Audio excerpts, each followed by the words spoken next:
Financialku, ketemu lagi dengan aku Rista Swestika. Dan kali ini episodenya luar biasa banget karena Rista nggak lagi di financialku.com, tapi Rista lagi di mana? Hayo, bisa lihat dong. Rista lagi ada di kantornya Manulife dan ini lihat bagus banget di belakang Rista. Dan mereka juga punya tagline semakin hari semakin baik, sobat Financialku. Dan tanpa menunggu lama, Rista kali ini nggak sendiri, tapi Rista kedatangan narasumber yang luar biasa, satu temen juga, dan beliau adalah Pak Johan Al-Rashid selaku Head Agency Recruitment di Manulife Indonesia pastinya. Tapi kita kayaknya manggilnya jangan bapak-bapakan kali ya kan, karena ini segmennya adalah untuk anak muda. Benar ya sobat Financialku? Hai Jo. Halo Mbak Rista, tadi gue udah mau komplain soalnya dia manggil gue bapak. Yes, benar, kita manggilnya Jo aja gitu karena ini memang masih muda banget. Dan kali ini sebenarnya Jo, kita mau ngomongin apa sih Jo? Tadi kan kalau briefnya sih ngomongin soal pentingnya insurance. Tapi kan nanti juga akan banyak kita ngomongin juga soal profesi life planner. Kurang lebih gitu sih. Jo, ngapain aja sih sehari-harinya? Oh, aku ya sehari-hari. Ya kalau di Manulife pastinya kan gue sama tim itu kita di tim rekrutmen. Jadi kita memang memberikan support kepada agency force-nya Manulife Indonesia untuk berbagai aktivitas rekrutmen, inisiatif rekrutmen, dan juga kita explore banyak ide sih, kurang lebih gitu. Luar biasa. Keren kan? Ya. Keren kan sobat Financialku.com ya. Banyak banget loh, padat jadwalnya, dan kita untuk bikin segmen ini aja tuh mesti berbulan-bulan atur jadwalnya. Kok enggak? Ya kan, saking padatnya ini sobat Financialku. Jo, hari ini kan Rista lagi ada di kantornya Manulife Indonesia gitu ya. Dan kebetulan hari ini ada waktu buat chit-chat sama Jo sendiri gitu ya. Ngebahas tentang soal asuransi. Nah kalau menurut Jo sendiri nih sebagai pelaku di industri dan juga seorang certified perencana keuangan juga ya, certified financial planner juga loh sobat Financialku.com ya. Jadi bukan hanya ngomongin tentang rekrutmen aja, keuangan Johan juga pasti paham. Menurut dirimu sendiri penting nggak sih kita punya asuransi dari sisi seorang perencana keuangan nih Jo? Thank you ya Mbak Rista pertanyaannya. I think kalau ditanya insurance itu penting atau enggak pasti penting. Karena kan buat kita insurance itu kan dia sebenarnya sebagai pengalih resiko ya. Karena kan setiap orang pasti punya resiko hidup, apapun nama resikonya ya. Mungkin yang paling sering kita jumpain itu ya sakit, dirawat di rumah sakit, tagihan rumah sakitnya muncul. Ya pasti kan kita juga nggak rela ya duit tabungan kita, simpanan kita dipakai buat bayar tagihan rumah sakit. Kalau sih nggak rela sobat Financial. Kita nggak rela. Dan itu kan sebenarnya nanti dari insurance itu bisa kan juga menjaga aset kita. Salah satunya adalah seperti itu. Jadi penting banget kok. Nah berarti kan ini penting sekali. Tapi pertanyaannya lagi nih, sobat Financialku juga pasti ada nih. Tapi kan gitu kan ya, masih banyak banget masyarakat kita di luar sana yang belum sadar untuk punya asuransi. Padahal tadi kalau misalnya sobat Financialku dengerin Jo bilang gitu ya, bahwa ini penting banget. Kalau dari Jo sendiri seperti apa sih? Ya sebenarnya kan ya terutama kalau kayak gue ya, maksudnya sebagai kepala keluarga, sebagai seorang suami yang pencari nafkah, kan kadang role pencari nafkah ini kan penting banget. Misalkan karena resiko, dia nggak bisa beraktivitas, dan income-nya jadinya mandek. Ya, dan itu kan pasti akan jadi bencana buat keluarga tersebut. Maksudnya bencana secara finansial tadi. Nah ini yang sebenarnya kita harus lihat sih. Jangan sampai sebelum kejadian, karena kan resiko itu kan pasti akan terjadi kan Mbak. Betul, pasti. Kapanpun itu. Dan tugas kita lah ya, maksudnya kayak karena gue kepala keluarga, gue harus mempersiapkan keluarga itu dengan sebaik-baiknya. Karena balik lagi ya, terkadang kayak di circle teman sendiri pun, ya gue juga sering lihat sih. Secara income dia lagi bagus-bagusnya, lifestyle lagi oke-okenya, dan terkena resiko, mereka nggak siap. Nah kadang waktu nggak siap ini, kan terkadang harus ngorbanin tabungan. Setuju. Kalau circle temennya bagus gitu kan ya, mau support ya itu kan oke banget. Tapi kan berapa banyak sih kita punya temen, gak usah temen deh, saudara aja. Betul. Saudara pun kita kena musibah pun, sometimes mereka juga ya udah nguatin dengan doa. Tapi kan finansial itu tuh yang kita juga harus jaga. Nah itu sih Mbak Rista yang menurut aku ya, itu satu hal yang sangat krusial. Oke, sepenting itu ya Sobat Financialku.com kalau kita ngomongin asuransi. Betul. Tapi nggak menutup kemungkinan masih banyak banget masyarakat di luar sana yang ngapain sih beli asuransi? Asuransi itu terlalu banyak banget tuh suara-suara sumbang gitu kan ya, yang buat kita akhirnya ya udahlah ngapain sih kita punya perlindungan atau asuransi. Yes. Menurut dia sendiri, kira-kira kenapa sih kalau masyarakat kita ini masih punya mindset yang kurang tepat atau beranggapan tidak baik nih dengan si asuransi? Iya. Aduh, ini pertanyaannya sebenarnya semua umat loh ini ya. kan.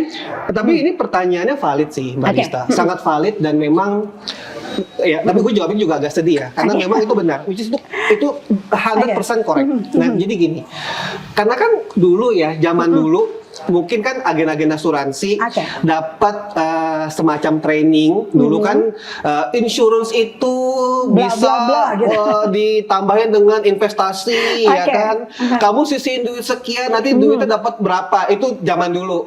Ya. Kalau sekarang? Nah, kalau sekarang itu kan sebenarnya nggak seperti itu. Jadi kalau kita ngomongin asuransi sebenarnya itu proteksi, titik. Nah, agen-agen dulu kan mungkin menjelaskannya itu adalah kamu bisa kok kayak nabung, gitu.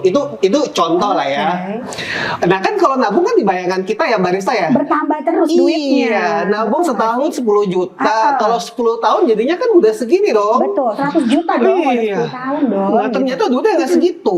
Karena kan emang ada beberapa, kayak salah satu tipe produk insurance kan memang ada manfaat investment. Which is sebenarnya sih nggak ada salah dengan itu. Tapi kan cara menjelaskan.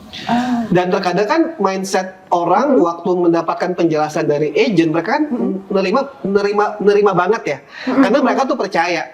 Apalagi kalau misalnya contoh Mbak Rista temennya Johan atau keluarganya gue gitu ya, keluarganya Johan, dan dijelasin, aku pasti akan nangkep Mbak, karena aku percaya sama Mbak Rista. Ternyata kenyataannya kan nggak seperti itu. Nah itulah mungkin yang membuat salah satu kayak akhirnya investnya jadi salah. Mindsetnya pun juga jadi salah. Nah itu yang memang kita juga harus sama-sama kita benerin lah bareng-bareng. Nggak usah jauh-jauh lah. Di gue punya komplek ya. Kadang kalau ada masalah soal itu pun larinya juga ke gue juga, gitu kan. Coba lucunya itu tadi, kok duit gue nggak segini ya? Padahal insurance loh. Ya, jadi itu sih Barista. Nah tapi kalau misalnya tadi artinya kita harus pilih-pilih nih tenaga pemasarnya, betul nggak sih? Nah kalau misalnya tenaga pemasar di Manulife itu sendiri apa sih yang membedakan dengan tenaga pemasar di luar? Pasti dong. Kalau misalnya tadi, ini kita benerin bareng-bareng nih cara edukasinya, betul nggak sih? Apa yang berbeda dari si tenaga pemasar di Manulife sendiri? Iya kan saat ini memang Manulife ya, Manulife Indonesia itu kita lakukan transformasi. Nah terutama dari sisi tenaga pemasar atau agent insurance. Kita sekarang dengan title yang baru nih Barista, kita menyebutnya dengan life planner. Jadi life planner ini salah satu fokus utamanya adalah gimana kita bisa mendesain solusi perencanaan keuangan. Dan tentunya ada manfaat insurance di dalamnya. Nah, jadi sebenarnya kalau yang membedakan pasti secara jenjang pelatihan. Ya kita nyebutnya tuh kayak training, tapi dia punya roadmap yang lebih clear dan jauh lebih baik dari yang sebelumnya. Harapannya cuma satu, ini bisa memberikan insight, pemahaman kepada life planner baru yang nanti bergabung dengan Manulife, bahwa role utama mereka itu adalah membantu kehidupan masyarakat agar terhindar dari bencana finansial. Itu dulu. Nah, terus jadi bukan hanya ngomongin tentang jualan produk asuransi dan asuransi ya? Betul. Dan memang karena di situ kan sebenarnya kita punya integrity ya. Karena sekarang kan orang makin pintar. Setuju. Mereka nyari insurance tinggal browsing aja. Ini setuju banget, setuju. Gue browsing aja deh, ya kan banyak kok pilihan. Nah justru di era seperti inilah kita harus bantu terus improve. Kita punya training buat life planner, sama nanti gimana mereka bisa interaksi, komunikasi, dan yang penting sih integritas ya. Karena kan kita juga tahu pemerintah sekarang itu kan juga terus mensupervise ya perusahaan-perusahaan insurance, dan kita juga ingin kasih yang the best lah. Sejauh ini Manulife Indonesia itu tercatat kita memberikan yang the best service kepada klien-klien kita, dan itu yang kita mau pertahanin sih. Luar biasa ya. Sekarang yang tadi namanya agent gitu ya, atau agen, sekarang berpindah menjadi life planner. Nah kalau zaman dulu kan orang tuh apa sih jadi agent asuransi, ngapain sih gitu, kan nggak ada kerjaan lain atau gitu ya. Nah kalau saat ini kalau Joe sendiri ngelihat gitu ya dengan teman-teman yang bergabung di Manulife sendiri, ada pride tersendiri nggak sih ketika mereka menjadi life planner di Manulife? Ya benar-benar. Ya memang kan kalau dulu ya gambaran agent itu kan agent ya jualan lah ya. Ya namanya agent kan, pokoknya jualan deh. Terkadang kalau orang udah tahu kita agent, mungkin kita juga nggak pede karena tahu kebanyakan image itu. Terus kan orang-orang dekat kita pun juga sama lah ya. Betul. Nah kalau sekarang justru yang membedakan adalah sekarang itu mereka tuh memulai dengan komunitas. Jadi branding agent itu sekarang itu banyak tim-tim di Manulife itu mereka membentuk komunitas. Oke, contohnya komunitas apa? Karena menarik. Betul. Karena sobat finansialku pasti tahunya nih Jo. Kalau ngomongin tentang komunitas ada komunitas emak-emak, komunitas bikers gitu ya, komunitas fotografi gitu. Nah di Manulife sendiri nih komunitas seperti apa yang dibangun? Iya, jadi kayak beberapa tim mereka tuh punya tim yang cukup segmented ya. Kayak tadi mama muda, yang housewives itu ada, itu ada. Jadi ya, ibu-ibu rumah tangga muda, ya kan. Ada juga yang anak-anak muda, ex karyawan atau yang mungkin masuknya part time. Tapi waktu udah 2 bulan 3 bulan join, kok kayaknya income-nya kok seru ya, dan beneran dapat income. Dan income-nya kok mereka bisa kayak nyamain ke income company lamanya. Dan akhirnya mereka mutusin full time. Ada juga bahkan yang komunitas kayak olahraga, ex-entrepreneur, atau yang mungkin sekarang usahanya lagi jalan, mereka juga fokusin ke situ. Jadi cukup ada banyak sih komunitas yang memang mereka bentuk. Dan ini sometimes kadang inisiatifnya datang dari tim masing-masing. Lalu dari tim rekrutmen kadang kita berkolaborasi. Nah itu kayak munculin image, jadi kayak agen insurance tuh fun ya. Kok gue dapat excitementnya nih jadi agent, kok seru banget ya. Ternyata kan kadang kan kalau di benak kita ya belajar produk insurance kan kayak aduh susah banget, pusing banget deh gitu. Tapi sekarang tuh mereka tuh kayaknya kok gue pengen nih spend waktu, dan mereka tuh bener-bener spend waktu total tuh karena mereka lihat ini ngasih value buat mereka. Sehingga waktu mereka lagi branding, promote di sosmed, di story kayak atau di feed ya, itu mereka sangat-sangat kreatif, totally kreatif. Dan banyak juga kita punya senior leader yang mulai berubah ke arah sana Mbak, which is tuh fun banget.